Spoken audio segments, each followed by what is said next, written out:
Hello guys, movie सैनपाई की नई video में आप सभी का स्वागत है, जहां आज हम लोग डिस्कस करेंगे जुजुत्सु काइजन के सीजन 2 एपिसोड 14 की सभी डिटेल्स के बारे में।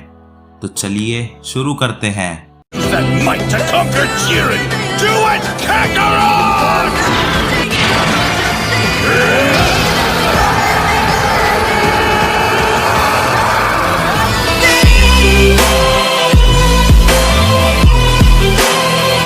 एपिसोड की शुरुआत में मैं उस कर्स स्पिरिट से लड़ रही थी।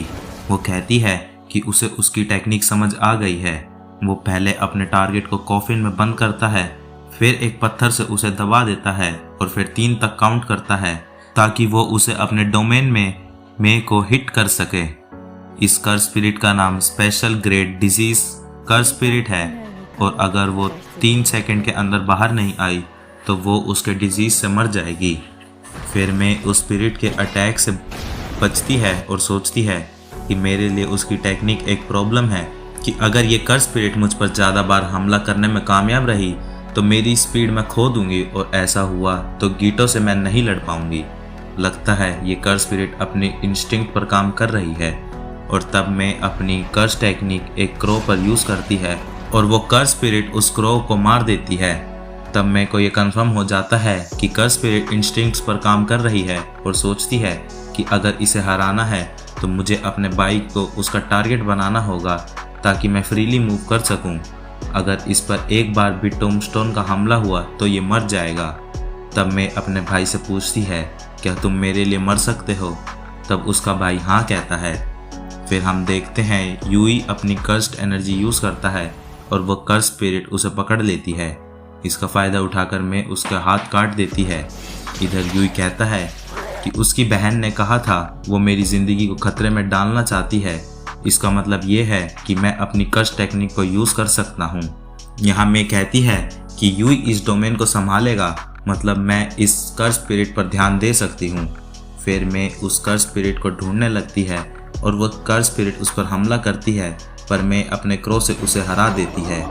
मैं कहती है कि तुम्हें क्या लगा था किसी सोर्सर की एबिलिटी को जल्द से जल्द कैसे इम्प्रूव किया जा सकता है?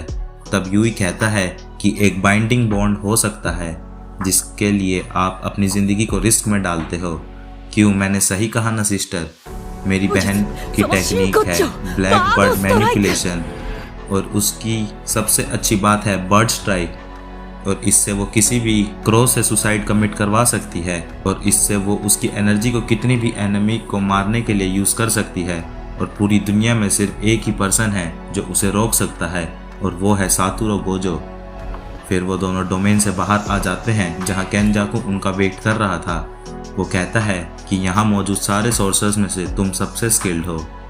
इधर नायोबिटो कहता है कि क्या गोजो सच में सील हो चुका है? ये तो बहुत बुरी बात है। तब नानामी कहता है कि मुझे भी यही लगता है, पर गैटो का इसमें किसी तरह इन्वॉल्वमेंट है, चाहे वो फेक ही क्यों ना हो।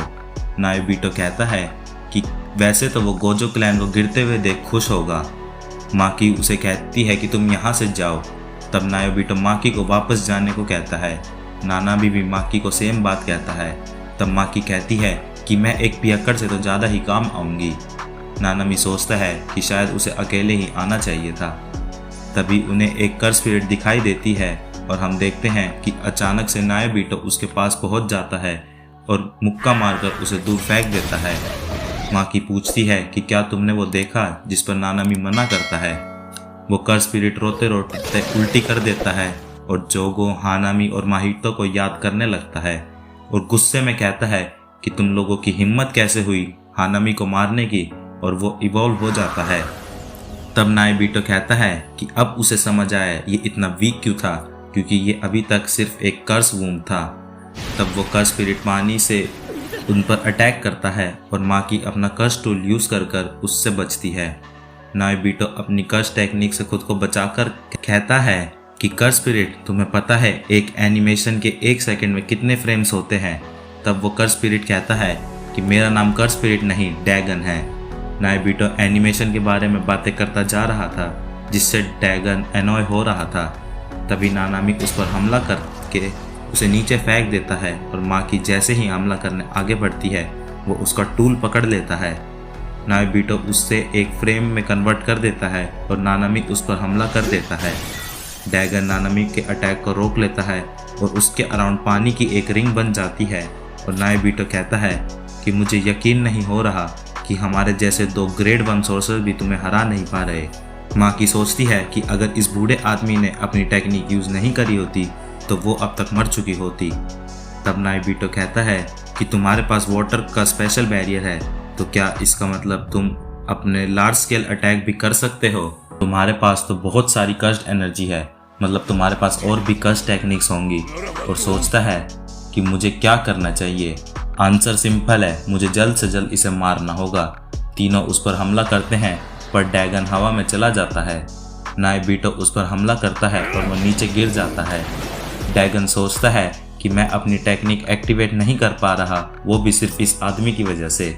और नायोबिटो ड्रैगन पर हमला करता है। डैगन सोचता है कि ये तो जोगो से भी ज़्यादा फास्ट है।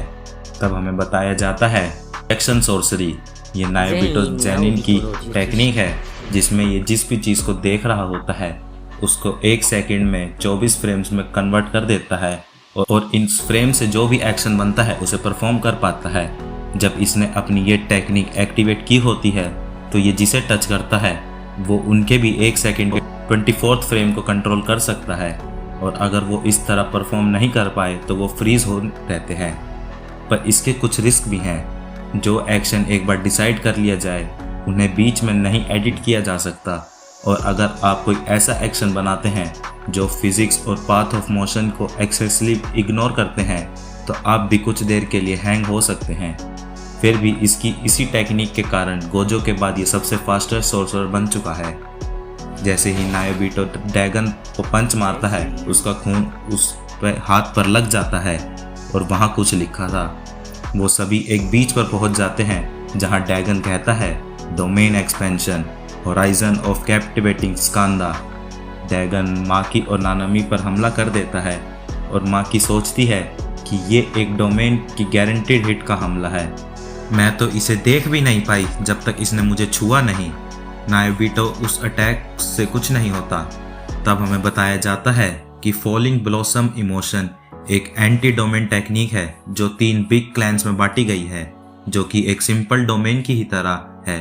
पर इसमें यूज़र अपनी डोमेन को एक्टिवेट नहीं करता, पर जब भी वो डोमेन का गारंटीड हिट अटैक एक्टिवेट होता है ये टेक्निक अपने यूज़र को उससे बचाती है। तब डैगन सोचता है कि मुझे लगा ही था ये बंदा अलग है। मैं इन सब की स्ट्रेंथ को टेस्ट कर चुका हूँ। अब मैं अपनी पावर को स्प्लिट करूँगा जिसमें से 70% मैं इस मूंछ वाले के साथ लगाऊंगा और 30% उस सूट वाले पर। हम देखते हैं वो अपनी टेक्निक डेथ सॉन्ग को एक्टिवेट करता है जिससे वहाँ बहुत सारे शिकिगामी आ जाते हैं। अब नानामी कहता है माकी ये शिकिगामी सिर्फ सामने से ही नहीं आ रहे हैं, ये किसी भी टाइम कहीं से भी आ सकते हैं, तो ज़्यादा सोचो मत और बस इन्हें फील करते ही काट डालो। तब हम देखते हैं डैगोन नानामी पर हमला करता है और नायोबिटो खुद को बचा रहा था। डैगोन उसे एक पंच मारता है और फिर माकी को वो एक किक मारता है। तब डैगोन नायोबिटो को कहता है कि डेथ सॉन्ग एक ऐसी टेक्निक है जिससे हम इन्फिनाइट शिकागामी को बुला सकते हैं। और तब बहुत सारे शिकागामी नायोबिटो पर हमला करते हैं। कहती है कि अगर मैं तुम्हें वीक लगती हूँ तो एक ही बारी में मुझे ख़त्म क्यों नहीं कर देते। तो डैगोन कहता है ठीक है, इन लोगों की ही तरह मैं तुम्हें भी मार डालूंगा। पर तभी मैगुमी वहाँ आ जाता है और माकी को उसका वेपन देता है। मैगुमी सोचता है कि तो ये है वो बंदा जिसने ये डोमेन एक्टिवेट की है। डैगोन कहता है कि तुम्हारी मेरे डोमेन में आने की हिम्मत कैसे हुई, और मैगुमी पर हमला करता है। माकी उस पर हमला करके उसे दूर फेंक देती है। डैगोन सोचता है कि मेरे गारंटीड हिट अटैक ने काम करना बंद कर दिया है, मतलब ये लड़का अपना डोमेन एक्टिवेट कर रहा है जिसकी वजह से इसकी और मेरी डोमेन क्लैश कर रही हैं, तो इसलिए मुझे पहले इसी को ठिकाने लगाना होगा। जैसे ही वो मैगुमी पर हमला करता है नानामी उसे बचा लेता है और पूछता है कि बाकी दोनों कहाँ हैं। वो कहता है कि इनो तो बेहोश है और इटाडोरी कुछ काम कर रहा है। नानामी कहता है मैं तुम्हें बचाऊंगा, तुम अपनी डोमेन पर फोकस करो। डैगोन सोचता है कि तो इसने मेरे डेथ सॉन्ग को सरवाइव कर लिया है कि तभी नायोबिटो और माकी उस पर पीछे से हमला करते हैं, पर वो उन पर अपना शिकागामी यूज़ करता है। वो दोनों उन शिकागामी को मार देते हैं। तब नाइबिटो कहता है कि तुमने मेरा एक हाथ छीन लिया है और तुम्हें इसका भुगतान करना होगा। नानामी सोचता है कि ऐसा ही चलता रहा तो हम जीत सकते हैं। यहाँ मेगुमी कहता है कि नानामी जरा ध्यान से सुनो। उस ऑक्टोपस को लगता है कि मैं उसकी डोमेन पर कब्जा करना चाहता हूँ, पर मेरा गोल कुछ और है। मैं इस डोमेन के बैरियर में एक छेद खोलना चाहता हूँ। मैं जिस होल से आया था अंदर वो तो बंद हो गया है और अंदर से ऐसा होल खोलना काफ़ी मुश्किल है, पर मैं कुछ सेकंड के लिए होल खोल सकता हूँ जिसमें से कुछ लोग पास हो सकते हैं। और वो ऑक्टोपस गोजो तो है नहीं, तो वो एक दिन में कई बार डोमेन एक्सपेंशन नहीं कर पाएगा। अगर हम इस डोमेन से बाहर निकल पाए तो हम जीत सकते हैं। इस बैरियर का कोना मेरे पैर के नीचे है। आप तीनों जंप करने के लिए तैयार हैं ना? तो मैं इसे कभी भी खोल सकता हूँ। नानामी कहता है कि हम तुम्हें पीछे छोड़कर नहीं जाएंगे। तो मेगुमी कहता है कि भले ही मैं अपनी लाइफ यहाँ रिस्क में डाल रहा हूँ, पर मेरा मरने का कोई इरादा नहीं है। तब नानामी उन दोनों को आवाज़ लगाता है और उन्हें वापस बुलाता है। डैगन सोचता है कि क्या ये उस बच्चे को बचाने के लिए इकट्ठे हो रहे हैं, पर तभी उसे उसका प्लान रियलाइज हो जाता है और वो भागने लगता है। तब हम देखते हैं कि मेगुमी उस होल को ओपन कर देता है और नानामी उन सबको उसके अंदर जाने को कहता है कि तभी उस होल से तोजी अंदर आ जाता है, जिसके साथ एपिसोड खत्म हो जाता है।